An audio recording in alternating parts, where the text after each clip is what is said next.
Il y a 25 ans, j'étais une enfant heureuse. J'étais libre d'aller et venir, je courais partout. Je jouais avec les autres enfants dans l'enceinte de mon école. On était joyeux, bruyants et insouciants. Le monde s'ouvrait à moi. Mon imaginaire et mes projets n'avaient pas de limites. J'étais de l'autre côté du miroir. Je vivais dans un pays en paix, mais je ne le savais pas.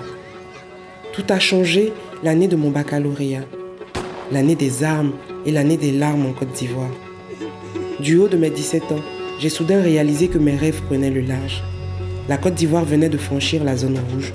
J'étais confiné à la maison entre frayeur et incertitude. Mes ambitions étaient circonscrites, tout est devenu plus petit, limité.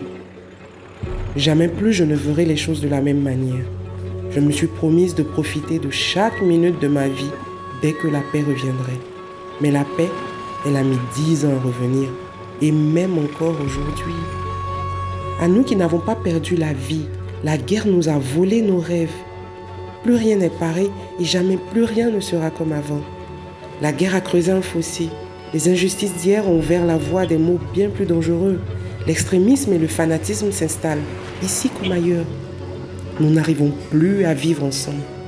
La paix nous échappe, elle court, elle glisse entre les mains. Pourquoi ? Simplement parce qu'à un moment donné, les adultes n'ont pas pensé que la paix se cultive et qu'elle s'apprend.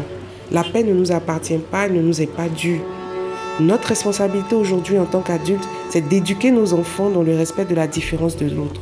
Aux futures générations, il faut parler de tolérance. Au lieu de cela, nous assistons à la perte de nos valeurs culturelles et à des bagarres fratricides. Éducation, justice, bonne gouvernance, solidarité, protection de l'enfance devraient faire partie de notre quotidien. Ce sont de précieux repères pour la paix et les fondations d'un monde vivable qui paraît si lointain aujourd'hui. Et si nous parlions de paix dans nos concessions, dans nos hameaux, dans nos villages? Et si nous parlions d'éducation à la paix dans nos écoles et dans nos médias? Et si nous parlions de paix autour d'un bon garba? Retenons bien ceci, la paix n'est pas un dû. La paix se cultive, la paix s'apprend.